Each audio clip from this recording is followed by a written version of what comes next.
This is Coffee, Country, and Cody. Good morning. Welcome in, everybody. Coffee, Country, and Cody.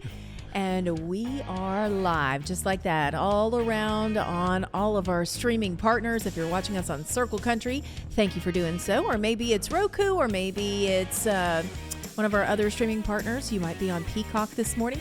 Hello. Thanks for watching us. Bill has the day off. Kelly Sutton, Charlie Mattos, Annie Nye, Jeff Roberts. We're ready. We are set. And it's time to go. We are decorating and flipping the switch tonight. All the lights are coming on right here at Gaylord Opryland Resort and Convention Center. Beautiful, millions of lights. And we start our Christmas holiday today. And I'm okay with that. I don't know if anyone else is ready for Christmas, but I am. And you'll be there to... I'll be there. Hit the big button. Yeah, well, we actually have some kids that flip the switch. You don't get them out of the way and say, hey, let me do that. Get out of here, kid. I got this. I got this. No whammies. Here we go. No, but we did have a little boy 2 years ago who tried to do it too early, and we were like, whoa, whoa, whoa, whoa, whoa. Oh. Not that, I mean, it's a fake switch. I don't want to give away too many secrets. What? No. I know. Behind the scenes scoop. I'm telling you all the secrets. Yeah, but it was funny because he just goes over and starts to. We're like, wait, hold on. But it's going to be great. Terry Clark's going to be there. Mm-hmm. She is our Christmas show this year, the Christmas dinner show, if you want to come out with your family. Incredible dinner. Terry Clark's going to be there. The front men will be splitting some of those duties. Mm-hmm. So we're going to have them there as well. And then ice will be open. The theme this year is Frosty the Snowman. The little top hat. Melting. There it is. Mm-hmm. Little magic in the hat. So yeah, it's all getting kicked off tonight. We're very excited about it. And we're also talking about some of our country music friends who've decorated already for Christmas and are not ashamed to admit it. For some reason, there's a little bit of shame these days if you want to put your tree up early. I say go for it. If you want to put it up in October, do it. I think as long as you're past Halloween. Now, why are you passing judgment? But no, I'm agreeing with you. You said past Halloween. Well, what if you put the tree up and put Halloween decorations on it and then take the Halloween decorations off and make it Christmas? Okay, fine. Is that okay? That works for me. Sure. All right. Concessions are Listen, being made. we left ours up till like the second week of March one year. You have no room to talk, so Mattos. I can't talk. No room to talk. Mattos does not talk. So. We've got so many things to discuss in entertainment headlines coming up in just a little bit. Shucked. The premiere, It happened last night. It kicked off here in Nashville. The musical, it was written by two of our own, Shane McAnally, Brandy Clark, two incredible country music songwriters. So all the music from them, the book from Robert Horn. You saw it for the first time last night. We'll talk about it. So good. Yeah, the review coming up. We've got some B-roll to share as well. So stay tuned for all of that. Plus, also want to let you know about Luke Combs making a huge blunder. We talked about this a few minutes ago, but if you missed it, it is priceless. And Yellowstone is back. So Yellowstone fans rejoice. We're going to get some details. Hopefully, Lainey Wilson will be a part of those new episodes that are going to be rolling out very soon. Well, let's talk about entertainment, everybody. We got lots of things to get through, but the thing that we have been talking about all morning long is Shucked, the musical. I brought in my playbill. It just premiered last night. Opening night here in Nashville, Tennessee. Now, they've done a couple of other cities before they came here. I think those were the, quote, soft opening. Don't dismiss Providence right now. I'm not. My hometown. But they were really touting last night as the kickoff to the national tour of Shucked, the musical. Now, if you're not familiar, it's basically a musical all about corn. And here's how it got started. 10 years ago, Shane McAnally and Brandy Clark, both prolific songwriters in this town, decided they wanted to write a musical that was based on Hee Haw. So at one point, it was called Hee Haw the Musical. Mm-hmm. And over 10 years, it took on multiple iterations, and it landed as Shucked. Made its Broadway debut in 2023, I think. Yeah, because we did all 2023 and part of 2024.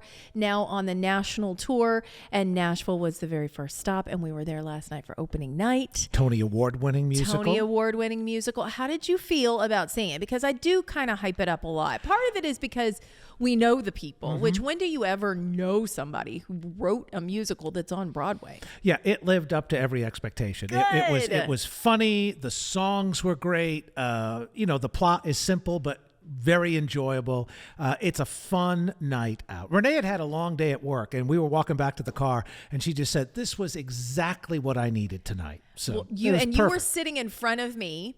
And you and Renee, I could see you out of the corner of my eye. So I just kept looking. I'm like, do they think it's... Because when you tell a friend about something, you're like, do they think it's funny? Am I the only one that thinks it's funny? I'm not sure. So when I saw Renee stand up after the rendition of Independent Woman, it was everything I needed to know. It's like, she loves it as much as I loved it.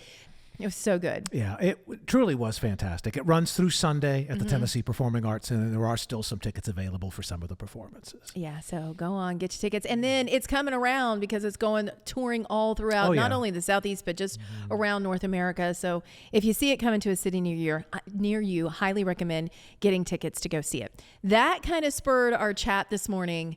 Favorite musicals. Let's dive in. I know, and you want me to narrow it to one. It's so hard to narrow it to one. It is, but this is the way that I liken it. If there is a musical that you could at some point sing every word to every song, I think that's got to be your favorite, right? I mean, close to it. So what did you pick? I went with Hadestown. Oh. And that's certainly the top of the list of the last few years. Right. I think Rent might be my all-time favorite. Which I hate. Really? Hate Rent. Wow. Don't like it, watched it, never wanted to see it again. Okay. I don't know why, but it just, maybe again, because it was already so popular and people talked about it so much, I thought I was going to love it. And when I didn't, I was like, not for me. Yeah. But Hadestown would be the most current one. That's a great one. Yep. And it is coming to TV. Yeah, we're going to go see it in just a couple months. Yeah. I picked Hamilton, which feels basic, but honestly, I could put this soundtrack on and do many times a week. Just listen to it. Just listen to the soundtrack. And I know every word to every song, basically. And it lives up to the hype as well. It does. And it's very, the other key is it rewatchable? Yes. Can you go a second, third, fourth time and still get something out of it? And Hamilton delivers. Hadestown, I think, delivers that as well. Okay, Jeff didn't have one, so he referred to his wife. She said Chicago. Also a fantastic one. And Annie came in hot with a hot take. Annie, you chose Wicked, one of the all-time favorites. The movie is coming out in just a few weeks. Will we be going to see it? Probably. Stay tuned. We've got more Coffee, Country, and Cody right here. More Coffee, Country, and Cody is on WSM. I wanted to call and let you know that the Opry's been seeing you a lot. And we kind of want you to come play our show, too. Okay. If that's all right with you. Yeah. We'd love to have you. Stop. Are you serious? He was serious. That's Jamie Johnson asking our friend Taylor Austin Dye to come and play the Grand Ole Opry for the very first time.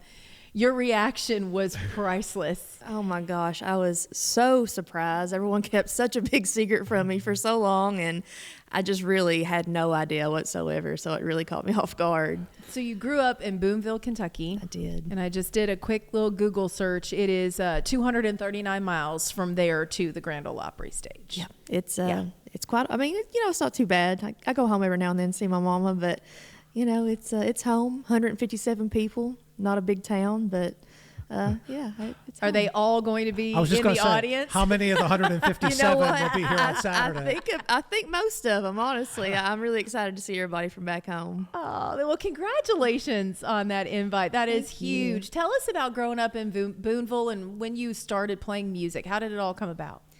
I started playing music actually professionally when I was 5 years old, as crazy as it sounds. I was on this show called the Renfro Valley Barn Dance. Oh, yeah. Okay. Every weekend, I was part of the Young Country, and I would sing and play the fiddle and clog. And if you don't know what clogging is, it's like yeehaw tap dance. We know. We've got our world famous cloggers that'll be on the stage. They're on Saturday. You could do some good clogging there on the Ryman Wood. I'll cut her up. You ain't got to twist my arm. Well, you should bring your shoes on Saturday just in case somebody calls out, because they'll be there. So you started when you were little. Did you know this was the path, or at what age did you really kind of have the idea, I want to do this professionally for the rest of my life? Oh, once I started, there was no stopping. I was obsessed, and I just kept learning all different instruments. I picked up the mandolin and the piano and the guitar along the way, and played by ear, and just kind of taught myself a bunch of stuff. And I just knew, ever since I started, that it was something that I had to do. That's one of those things when you see somebody who's done it their whole life and then you get the invite, it means that much more, right?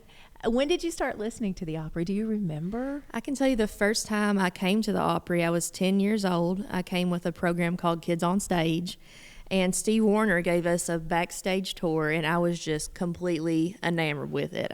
When I came, it was my life goal immediately to get on that stage and to be in the circle. And so it is full circle for me to get that invite after all those years of wanting it so bad. Wow. What's your connection with Jamie? Because obviously Jamie doesn't just randomly call people. Right. So Jamie and my manager have been good friends for a long time, and I didn't think anything of it that he was FaceTiming my manager. I just thought he was calling it a chat. And I still didn't put two and two together until he said the word Opry, and then, of course, I just lost it. So at what point did it sink in? This is happening. He's actually asking me, because I can see the waterworks immediately, but also there's part of you that's like, this is not real. Oh, I still don't think it's real. I think maybe Saturday at midnight it might hit me, I think. Well, I am always the person that immediately goes to, what am I going to wear? So was that the next thought, or did you already somewhere in the recesses of your mind have it planned out? I didn't. Okay. I just didn't know it was going to come so soon. And actually, my husband arranged for Kemosabe out in Aspen to make me this beautiful custom pair of boots, and they surprised me with them. They have the Grand Ole Opry logo on them. They have my debut date, my initials, some lightning bolts on them. So after I got those, I based my outfit around the boots. Good for you. Shoes first. Exactly. I love it. You are a girl after my own heart. So let's talk about music, because the sophomore album's coming out November 15th. It's just right around the corner. Yep. How long was this one in getting put together? Well, I put out my debut album back in September, I think it was, of last year. And I just immediately wanted to start writing for a new one. So really, at the last half of last year, I started writing for this project and wrote basically all year for it. We started cutting around July, I think. Okay. So the last half of last year and then the first half of this year, I just spent writing, and we went through and picked our favorites, of course, and I'm really proud of this one. Speaking of writing, congratulations on Warner Chappell Music. I mean, that's some of the great writers in the history of our format have been with those folks. So fortunate to be there. I really love everybody over there so far. It's kind of still a new thing for me, so I'm kind of learning the ropes, but I'm tickled to death to be over there. When you came to town, how old were you? 22, 23. Okay. I've started playing on Broadway when I first got here. I didn't have any friends. I didn't have a job. But Margaritaville was the first place to offer me a job in the window playing on Broadway. And so obviously I was ecstatic to have that. And I took it. And from there, I just started playing the bars and making some friends. What was your go-to cover, if you got one? Rhiannon by Fleetwood Mac. Oh, excellent. Yeah. It's my favorite. That's fantastic. Yeah. Or Ode to Billy Joe by Bobby Gentry. Oh, yeah, but I can hear a little Stevie Nicks in you, too, though. That's great. But so many words in Ode to Bobby Gentry. Oh, man. It's got like 6 verses. Right. So when I'm trying to stall a little bit, you got to play for 4 hours. I'll just sing a verse and I'll sing it again, They don't know. People don't know, especially when it's late night. So what was the biggest tip you ever got when you were playing on Broadway? I got a $400 tip one time. Stop. Some guy wrote me a check. Oh. And it was like not even legible. So I was like, oh, this thing is not going to clear. Plus he's hammered, right? Yeah. His bank's going to be like, eh. And I was like, well, I'll take it to the bank and see. Cashed it. Come out with a $400 tip. Wow. Yes. What was the song? Do you remember? Was it a specific song? I'm wanting to say it was like Steve Miller Band. Wow. Like the Joker. It was just something totally random. That's great.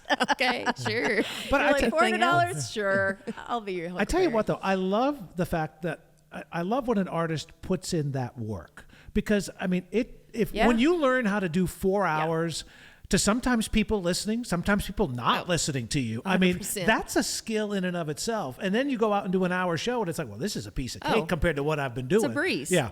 And it really, a lot of people don't like Broadway or don't want to play down there, but I really think that that's what made me a better entertainer. Because if I wasn't interacting with the crowd and if I wasn't, trying to get those tips, I wasn't going to pay rent that month. Yeah. So that kind of lit a fire underneath me, and it taught me how to be more personable on stage. It also teaches you how to take care of your voice. Oh, yeah. Because, I mean, you can't belt out songs for 4 hours and not treat it right. Yeah. For 4 hours in a bar with other people. Exactly. Yeah, absolutely.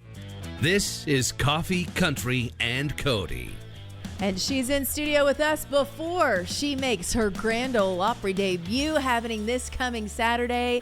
Taylor Austin Dye. Man, it's been like a whirlwind for you for the last little bit, but then you're really ramping up because you've got not only the Opry, then your album comes out. You've got some other shows that are coming up, including one that's not too far from your hometown in Boonville, Kentucky. So everybody's going to be coming out to see you. Manchester Music Hall, that's in Lexington, coming up on the 14th, and that's the night before your album comes out. I know. We're very excited. This whole little tour has been kind of based around the album, so we've been playing all the new songs, and it's been really fun to kind of get all my ride or dies, to see their faces when they hear the new songs. And Is that the fan club name? I saw it on the website. Yes, I let them vote. It was either going to be smart. Diehards or Ride or Dies, and they picked Ride or Dies. D-Y-E-S. Of course. So smart. I love it. And you're also doing Eddie's Attic in between. That's going to be down in Decatur, Georgia, for anybody listening. And then you come back and you do the Shed Smokehouse and Juke Joint out in Maryville, Tennessee. Yes, so ma'am. that's going to be a whole lot of fun. When you are playing closer to home, is it more nerve-wracking because you think you're going to know more people in the audience, or do you just play and not think about it and hopefully not lock eyes with somebody you know? Oh, no, I love it. You do? Okay. I love looking out and seeing somebody that I went to kindergarten with. Like, it's my favorite thing ever. And I always do free meet and greets after the show, so I love hanging out with everybody afterwards, too. No, it don't bother me a bit. Because there are some people that I know, they're like, if I know that there are 7 or 8 of my family members in the audience, I have to know where they're sitting because I don't want to look at them. I don't want to make eye contact with them. I'm afraid I'm going to get emotional. No, I want to call them out. Oh, good. I'll be like, hey, girl, get up here. I know you. Remember, you were mean to me. Oh, there's been some of those. I was going to say, have you had anybody that is now trying to ask for tickets and you're like... It happens, but I just say, sure, come on. See, good for you. You're the bigger person. That's the girl going nowhere syndrome of Isn't Ashley it? McBride, who you'll be sharing the stage with Saturday night at the Cannot wait Grand for Ole that. Opry. Huge fan. Yeah. It's so fun. So talk about who you started writing with, because we were having this conversation off the air. When you come to town, there are so many new artists and songwriters who are here and they're trying to find their way. And I feel like the best piece of advice is find your people. Oh, of course. Where did you kind of land and who did you start to connect with? Well, like I said, playing on Broadway landed me with a lot of other really talented people, just from down there. And people asking me, oh, can you come and fill in with us? And then, that turns into a write. And then finally, I'd say over the last couple years, I started writing with a little core group. I'm write a ton with Nicole Croteau and Chris Utley. They're some of my favorites. And obviously now that I'm at Warner, I've been in some great rooms recently. And that's all still fresh, like I said. But, just finding that group of songwriters that kind of know your story. And once you've been around people, long enough, you kind of... That's what you do as a songwriter. You delve into your life story, and just people that know that about you. It's a little more personal, and you can really dig deep on those songs. You talked about meeting folks at the merch table. That's got to be cool, though, when people come and tell you that they relate to something you wrote. I mean, that's what it's all about at that point. Oh, man. There was a guy last weekend that came up and said he related to Almost Oklahoma, and he was just crying, and it was the saddest thing ever. But then, of course, you have people that's like, oh, rest in peace, help me get out of my domestic violence situation. Oh. And, it's just, it means a lot to me when that happens. And I do get that a lot. So that's why I always love to do those meet and greets. And then they share their stories with me, which is inspiring for other stuff.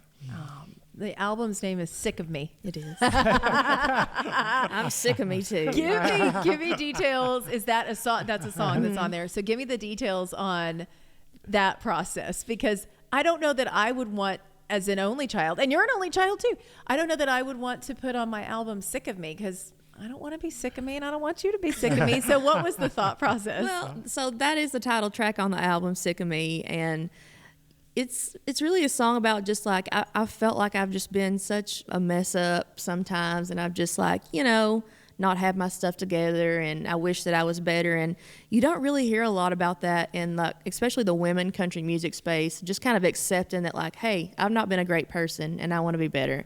And so that's kind of the theme of the album, this kind of redemption and like, you're sick of me, I'm sick of me too, I'm sorry, and so that was kind of the idea when I went in there, to just kind of let people know they're not alone if they feel like they're not where they want to be in life.